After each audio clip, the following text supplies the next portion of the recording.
Sa isang mundong batay sa mga class at rank, si Cloud yun ay kilala bilang kakaiba, isang jobless na mandirigma.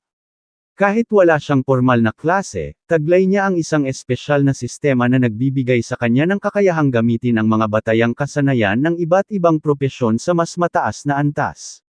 Sa kabila ng paghamak ng iba, napatunayan ni Cloud ang kanyang lakas sa isang nightmare dungeon kung saan siya nagsolo, bagay na halos imposibleng gawin ng isang non-elite. Dahil dito, napukaw ang pansin ng lahat, lalo na't kakaiba ang kanyang kagamitan at maraming daladalang sandata. Habang tumatakbo ang tournament arc sa pagitan ng mga paaralan, ginamit niya ang pagkakataon para paunlarin ang sarili, tuklasin ang estruktura ng mga trabaho, at linangin ang kanyang prinsipyo.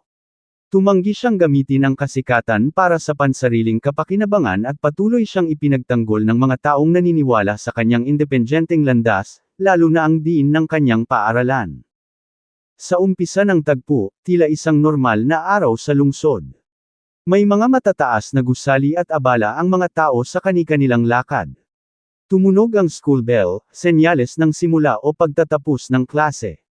Maririnig ang kaluskos ng mga dahon o paggalaw ng mga tao sa paligid. May kamakaway at may maingay na usapan o kaguluhan, palatandaan ng masiglang paligid. May batang lalaki na tila bida sa eksena, maayos ang bihis at may bitbit na espada, senyales na maaaring hindi ito ordinaryong araw para sa kanya. Habang umuugong ang hangin, makikita ang isang lalaking estudyante na tila nagulat o nag-aalala. Siya ay nakasuot ng uniforme na may pulang guhit sa dibdib, malinis at mukhang disiplinado. Habang sa likod nito ay may isa pang lalaking nakasilip sa bintana, nakasiluwet lang ang itsura, misteryoso at tila nagmamasid. Ang mga gumagalaw na dahon at epekto ng hangin ay nagpapahiwatig ng tensyon o isang malapit na kaganapan. Maya-maya ay napalingon ang ating bida dahil sa isang lalaki ang masayang nagsasabi na isa na raw siyang summoner ngayon. At nakapagkontrata na siya ng 3 summons. Ipinagmamalaki niya na kaya niyang gabayan ang iba para makapasa sa entrance exam, marahil dahil sa bago niyang kapangyarihan bilang summoner. Habang ang babae naman ay umalma at ay may mataas na tingin sa sarili, ipinagmamalaki ang kanyang pagiging isang noble wizard o marangal na salamangkero. Hindi siya pumayag na mapasailalim sa utos ng lalaking summoner. Sa halip, siya pa ang gustong maging leader. Habang nag-obserba at nakatingin ang ating bida ay nagkaroon ng hamunan o sparring challenge dahil sa pangmamaliit ng isa sa kakayahan ng wizard. Kung kaya naman ay nagkahamonan ito sa labas, habang ang ating bida ay seryoso lamang ang ekspresyon sa kanyang mukha at sinabi niya sa kanyang isipan na isa siyang dayo mula sa ibang mundo na 3 taon nang naninirahan sa kasalukuyang mundo. Sa loob ng panahong iyon, natutunan at naunawaan na niya ang mga patakaran, kakayahan, at takbo ng bagong mundong ito, at handa na siyang harapin kung ano man ang susunod. Makikitang wasak-wasak ang mga gusali dahil noong nakaraang 7 taon, ang mundo ay hindi na kagaya ng dati.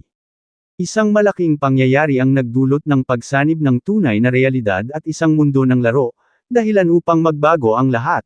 At simula ito ng isang bagong uri ng pamumuhay para sa sangkatauhan, ang dating normal na mundo ay tuluyang naglaho, at napalitan ng isang mas mapanganib, kakaiba, at game-like na sistema ng pamumuhay. Sa bagong mundong pinagsanib ng realidad at game system, naging mahalaga ang mga level, klase, jobs, at equipment.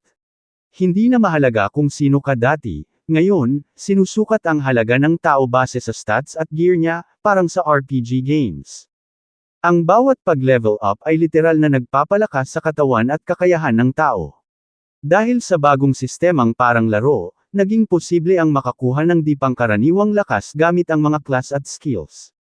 Pero lahat ng ito ay hindi basta-basta, dahil ang mundo ay wala ng kapayapaan, kaya kailangang lumaban para mabuhay.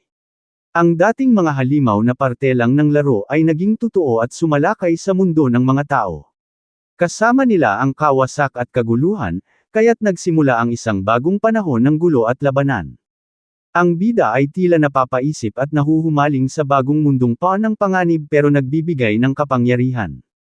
Para sa kanya, ang ideya ng isang mundong umiikot sa lakas ay nakaka-excite at kaakit-akit. Maya-maya pa isang guro o school staff ang sumugod sa silid-aralan at sinaway ang grupo ng mga estudyante na nagpapaiwan pa matapos ang klase.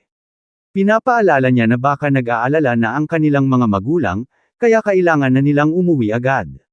Nabali ng atensyon nito sa ating bida at pinagsasabihan si Cloud dahil malapit na ang exam pero wala pa rin siyang napipiling propesyon o trabaho.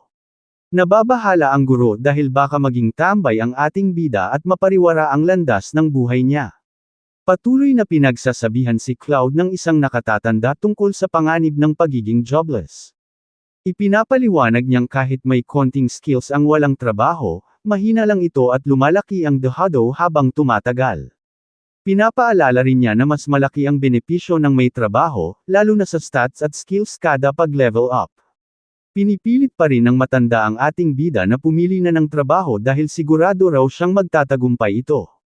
Ngunit ang ating bida, kalmado lang at may tiwala sa sarili, sinabi nito sa matanda na huwag mag-alala, dahil may mas mataas siyang layunin kaysa sa simpleng magandang resulta. Gusto niyang maging pinakamahusay sa lahat. Kita sa mukha niya ang determinasyon, habang gulat na gulat ang matanda sa tapang ng pahayag ng ating bida.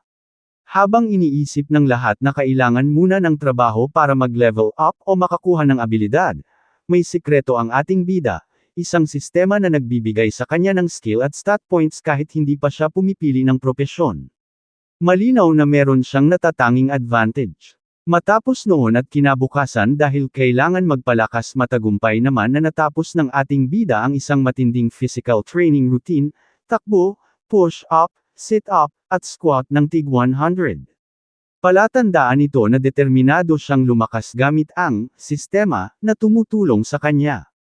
Matapos ang nakakapagod na training, lumabas ang gantimpala mula sa daily mission. Napagtanto ng ating bida na mayroon siyang advantage, kaya niyang makakuha ng kapangyarihan ng mas madali kaysa sa iba, basta't masipag siyang tumapos ng daily tasks.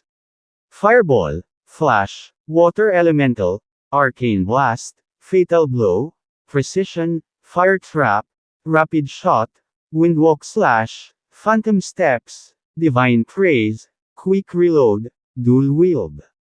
Karaniwan, ang mga jobless na player ay maraming skills pero kaunti ang skill points, kaya mahina sila. Pero ang bida ay naiiba, lahat ng kanyang skills ay nakamax na nagpapakita ng sobrang lakas at hindi pangkaraniwang progreso.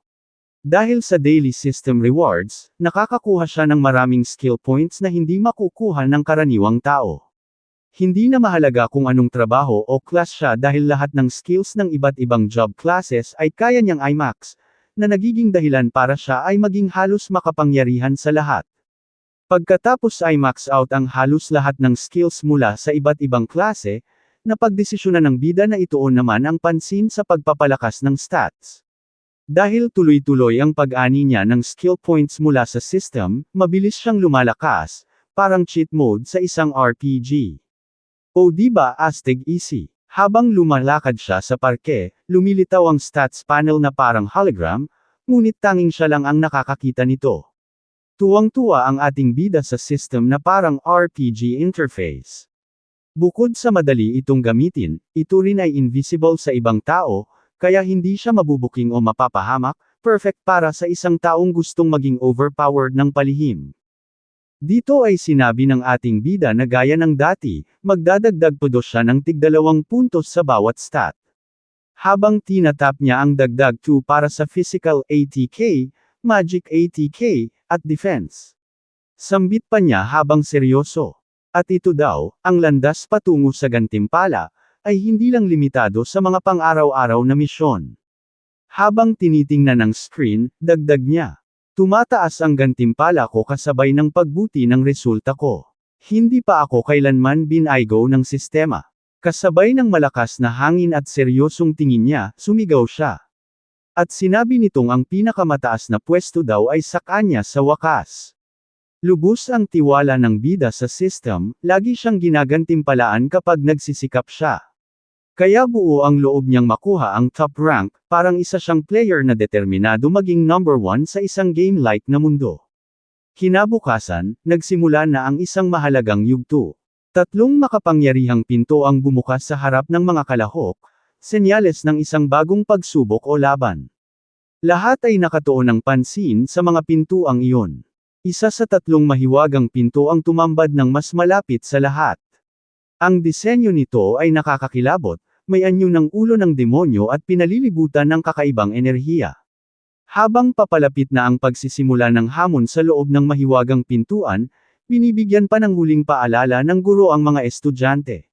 Sinabi nitong, alam niyang maraming beses niya na itong sinabi. Pero uulitin niya pa rin daw ito sa huling pagkakataon. Na ang dungeon ay may 3 antas ng kahirapan. Madali, mahirap, at bangungot. Kapag bumukas na daw ang mga pintuan, magsisimula na ang dungeon, at pati na rin ang kanilang pagsusulit. Mas mataas ang puntos na makukuha kapag pinili daw nila ang mas mahirap na antas, lalo na kung kaunti lang daw ang kasama nila. Babala pa ng guro na, alamin daw nila ang limitasyon ng bawat isa dahil totoo daw ang mga halimaw sa loob. Dinagdag pa nitong totoong maaari daw silang mamatay sa loob niyan. Sa pinakamababa, kailangan mong mabuhay. Maya-maya pa ay bumukas ang mga pintuan ng dungeon, isang nakakasilaw at mahiwagang liwanag ang lumabas mula sa loob, senyales ng simula ng pagsubok. Sumigaw ang guro at sinabing nagsisimula na raw ang kanilang pagsusulit. At pumasok na nga ang lahat sa dungeon. Isang bug zone ng liwanag ang bumalot sa mga estudyante habang sila ay isa-isang nawawala sa kinatatayuan, senyales ng teleportation papunta sa kani-kanilang napiling difficulty level. Ang hindi pa na-e-explore na lungsod sa ilalim ng lupa ay pinamumugaran ng mga mababangas na goblin na uhaw sa laman ng tao. Ang mga portal patungo sa dungeon ay nagliliwanag habang dahan-daang pumapasok ang mga estudyante sa kani-kanilang napiling antas. Habang nagsimula na ang eksaminasyon, makikita sa mga monitor ang mga estudyanteng pumasok sa dungeon. Sabi ng isang nanunood, na halos lahat-lahat daw sa kanila ay piniling mag-team up, gaya ng inaasahan. Sabi naman ng isang taga-masid na, syempre daw kasi ayaw nilang mamatay. Sabi naman ng ikatlong taga-masid na, mga rockets lang daw ang may lakas ng loob na mag-solo. Nagulat ang mga manunood habang may napansin silang kakaiba sa monitor. Isang misteryosong lalaki ang lumabas na nag-iisa sa dungeon, hindi miyembro ng kilalang elite group na Rockets. Agad siyang naging sentro ng atensyon at usapan ng mga nanunood. Dahil hindi daw ito kabilang sa Rockets. Gulat naman ang isa pa at sabing gusto ba daw nitong mamatay. Habang ang isa naman ay sinabing na, parang pamilyar ang lalaki. Ang lahat ay naguguluhan at nababahala. Sa isang dungeon na kilalang delikado at may pinakamataas na antas ng panganib, isang estudyanteng hindi elite, at ito ay walang iba kundi ang ating bida na si Cloud, ang nag-iisang pumasok. At ang napili niyang antas ay ang paghihirap siya at nag-iisang kalahok mula sa Class 3. Gulat na sabi pa ng isa na kakaiba daw mga gamit niya. Napansin pa nilang, bakit ang dami niya daw dalang iba't ibang klase ng sandata? Hindi ba daw siya nakakuha ng trabaho? Nalabisa na ikinagulat ng lahat. Ang pagkakabunyag na ang ating bida na si Cloud ay jobless o walang propesyon ay labis na ikinagulat ng mga taga-masid. Karaniwan, ang mga mandirigma ay may sariling klase o tungkulin, job class, kaya ang isang walang propesyon ay itinuturing na mahina o kakaiba. Ngunit ang ating bidang si Cloud ay tila may ibang pinatutunayan. At ayun na nga mga ka-Pinoy Hub, dito na muna nagtatapos ang kabanata na ito.